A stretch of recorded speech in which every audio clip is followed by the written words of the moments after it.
कहानी बोलने वाला कुत्ता, टाइगर का सच। ये कहानी है एक ऐसे कुत्ते की जो बोल सकता था, लेकिन उसने बोलना तब चुना जब इंसानियत की सबसे गहरी परत को दिखाने की जरूरत थी। गांव का नाम था हरिपुर। वहां एक बूढ़ा आदमी रहता था। नाम था रामू काका। उसके पास एक कुत्ता था, बहुत शांत, वफादार और समझदार। उसका नाम था टाइगर।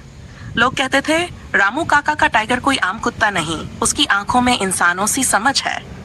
पर किसी को पता नहीं था कि टाइगर सच में इंसानों की तरह सोचता और बोल भी सकता था। चुप रहने की कसम। टाइगर जब छोटा था तब उसने इंसानों के लालच, धोखा और झूठ को देखा था। उसने सोच लिया था कि वो अपनी सबसे बड़ी शक्ति, बोलने की शक्ति, तब तक इस्तेमाल नहीं करेगा जब तक इंसान वाकई समझने लायक न हो जाए। वो जानता था लोग उसकी आवाज का फायदा उठाएंगे, उसे तमाशा बना देंगे। अध्याय मासूम दोस्ती। एक दिन गांव में एक छोटा बच्चा आया, आरव। वह शहर से आया था लेकिन बहुत अकेला था। उसे दोस्तों की तलाश थी। रामू काका ने उसे टाइगर से मिलवाया। आरव ने टाइगर के साथ खेलना शुरू किया। बातों बातों में टाइगर ने पहली बार किसी इंसान से बात की। तुम्हें डर नहीं लगा मुझसे? टाइगर ने पूछा। आरव चौंका, फिर मुस्कुराया। नहीं, क्योंकि मैं भी अकेला हूं और तुम्हारी आंखें भरोसेमंद हैं।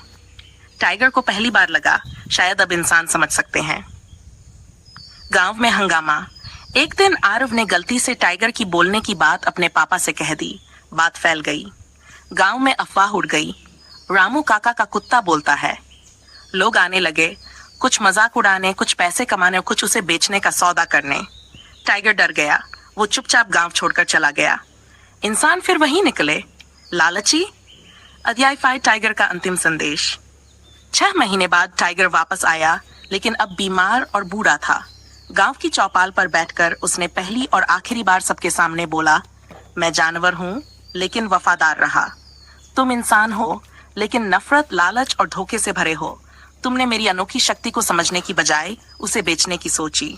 अब मैं जा रहा हूं, लेकिन याद रखना, बोलने से पहले सुनना और समझना जरूरी होता है। टाइगर ने अपनी आंखें बंद कर लीं।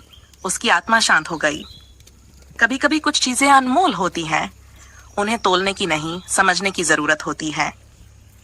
बोलने वाला कुत्ता कोई चमत्कार नहीं था, बल्कि एक आईना था इंसानों के चेहरे का।